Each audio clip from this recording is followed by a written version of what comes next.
We're going to take a look at money in elections. Now, money is a huge part of an election. You have to have money in order to run for office. You don't have to be rich to run for office, but you have to be able to raise money. And the truth of the matter is, if you can't raise money, you really don't have a legitimate shot of winning the election. This is true in congressional elections, elections for governor too. It's especially true for running for president. A long, drawn-out election that covers the entire United States. So we want to look at money in elections. What laws are there that regulate money? Who can give money? How much you can give? Things like that. And we'll refer to this as campaign finance. First of all, I want you to understand that elections are very expendy, and it's getting more spendy each year, each term. If you look at this, in 1976, when President Carter won the election, close to $67 billion or $1 million was spent, which is quite a bit of money. And if you notice that every year, other than this between 88 and 92, that number has increased. In 2008 is the first time, if you look at the candidate spending, it went over $1 billion. If we look at, and I'll show you 2012 here in a second. In 96, Clinton and Dole both spent about $85 million apiece. In 2000, Bush spent about $185 million. 96 was $85 million for those two. $185 million in 2000 combined.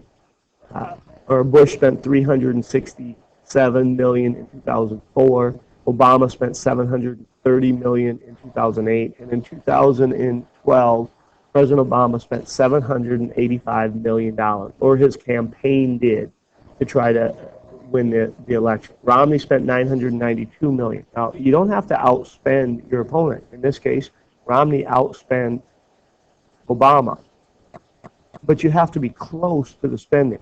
If you want to have a chance of winning, you can't be walking in with spending $1 million or $10 million when your opponent is spending close to $1 billion. It's an amazing, staggering amount of money that gets spent in presidential elections.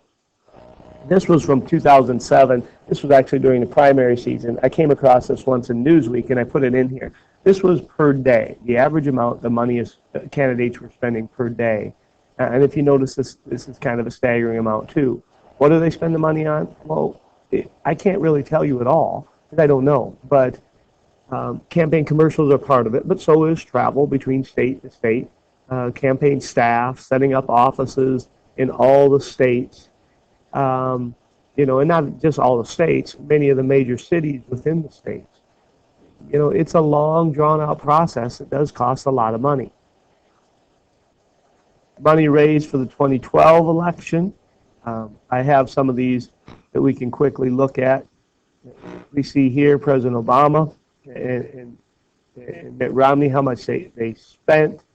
Now, this is themselves, not necessarily the party, but overall spending.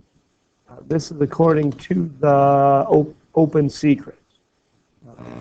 And so we see the numbers here. Now, campaign finance laws are laws that regulate how much money can be given to a political candidate and how that money can be used. What candidates can use the money on. They can't use the money that was given to them to buy items for themselves. It has to be election-based stuff. So they can't use it to pay the rent on their house. They can't use it to buy themselves, a new car, things like that. Now, campaign finance laws were created by Congress. Congress also has to abide by these laws because they're running for office too. So anytime someone's running for federal office, that's campaign. And then the finance is the money aspect of it. So, according to the FEC website, which is the Federal Election Commission, which is in charge of enforcing and regulating campaign finance, an individual can give $2,600 to a candidate per election cycle. An election cycle is a 2-year term. Now, there's a reason for this number. $2,600 might seem a lot to, when you're sitting in high school, even to me. However, it's a free country. So lots of times we look at, well, why can't, if I want to give my favorite candidate $10,000, why can't I give them $10,000? You know, it's my money. Shouldn't I be able to give it away to whoever I want? Why have laws on that? Well, the point, the reason for these particular laws is to try to combat money that most of us don't have. There's a fear with elected officials that if they take a large sum of money from different candidates or different individuals, that maybe they feel they owe that person when they get to office. When your member of Congress gets elected, and let's say that you gave them $50, and I gave them nothing, and somebody else gave them $5 million. Now there's a piece of legislation that that member of Congress has to consider, and maybe it will hurt the person who gave $50, but it will help the person who gave, the $3 million or whatever I said that number was. Our fear is that that candidate will say, all right, well, you gave me so much money, I need to vote your way. I owe you. You're a bigger contributor to me, and I want to make sure you contribute to me in the next election. So I'm going to do whatever it is to keep you happy. Well, that's a scary thought. The Congress is not there to represent those who give them money. Congress is there to represent the best interest of the state, of all of its constituents, of everybody in the state, not the biggest donor. And if people are allowed to give unlimited amount of money to a candidate, as much as they want, then the fear is that there's going to be some with so much more influence over legislators than the rest of us, and that it really will be a democracy of the rich, not a democracy of the people. So that's the fear, and I think it's a legitimate fear. Money can bring influence. We know that. Money gets you things in life, but politics, at least government, shouldn't be influenced by money. Now, an individual can also give $32,000 to a party. So if I wanted to give money to the Republican Party, I can give $32,000 each year to the Republican Party. I just don't know where they're going to spend it. If I give it to a candidate, I know it's going to go to that candidate. If I give it to the party, they may spend it on other candidates within that party. So I have less, I can give more money here, but I have less knowledge of where it's going to go. I can give $5,000 to PAC, which are simply interest groups. So if I want to give it to the AARP, I can do that, or the NRA, or whatever PAC that I would like to give the money to. $5,000 a year to as many of the PACs as I want. And I can give an unlimited amount of money to super PACs, and we'll talk about that here in a minute. So where do the candidates get their money? Well, a lot of it comes from private contribution. And a private contribution is money not just from a private individual, though that's a private contribution too, but also from interest groups, PACs, businesses, whatever. So a business may give a candidate money, that's a private contribution. An individual may give a candidate money, that is also a private contribution. Presidential candidates are eligible for public contributions, which we often refer to as matching funds. This doesn't happen as much as it used to, but if you're eligible for matching funds, and I'm not going to go through the eligibility today because we don't use it much, but if you're eligible, the government will match small contributions. So if I give the Democratic candidate $250 for president, the government would then match that, $250 or less. So the candidate would get $500 then. Like I said, you must be eligible for this. And the two major candidates, the Democrat and Republican Party, are always eligible for it because of the way the rules are set up. But it's not used much anymore because with this money comes some regulation, and there's so much money out there that you don't have to worry about this.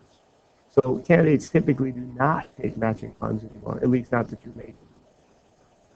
The PAC, the Political Action Committee, and the PACs are looking out for their interest group, and they raise and spend money to elect or defeat candidates, depending on if that candidate is supportive of their views or not. So the NRA, the National Rifle Association, is a PAC. They're an interest group, but they have a PAC.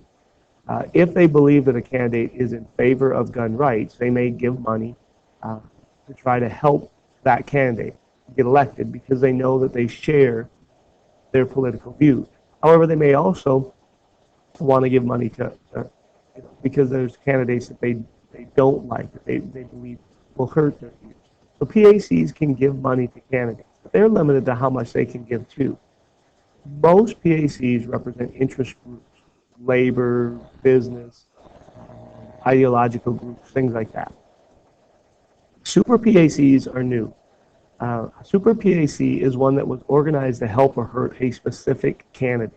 They are new in 2012, in the 2012 presidential election, and now we're seeing them, in congressional elections, and I know we'll see them in 2016.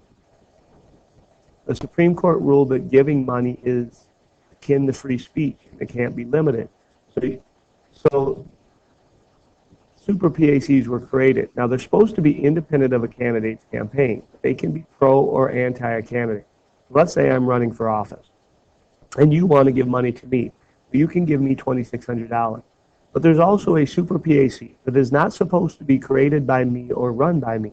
But the super PAC's goal is for me to win office too. You can give $2,600 to me, but you can give an unlimited amount of money to my super PAC or the super PAC that supports Grody for president. And they can use that money however they want. There's also anti-candidates PAC, super PAC, and you can give unlimited amount of money to those too. And those super PACs are spending great deals of money in elections. According to Open Secrets again, pro-Obama super PACs spent $50 million. Anti-ones, $333 million in that last presidential election, a total of $383 million. And then we see the numbers for Romney here too. This is becoming a big deal.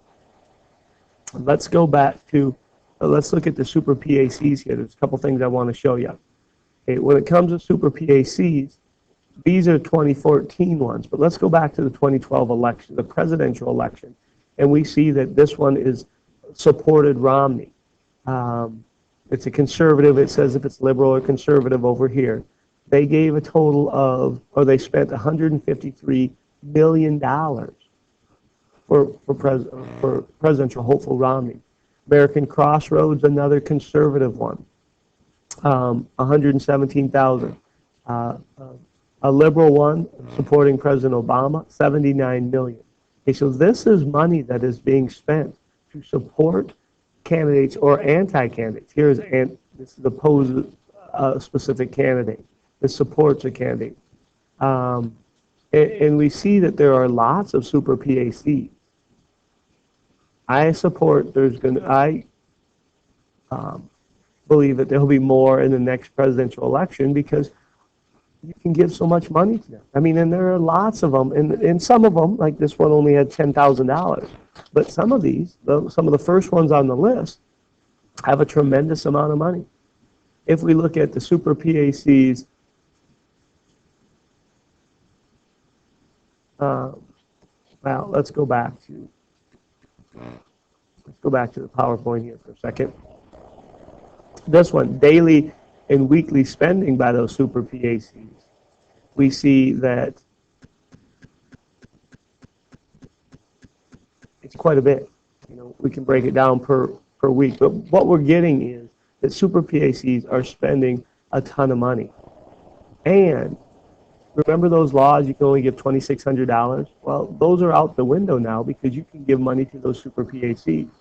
In the 2012 presidential election, this is according to the Washington Post, who did a post-election finance kind of investigation.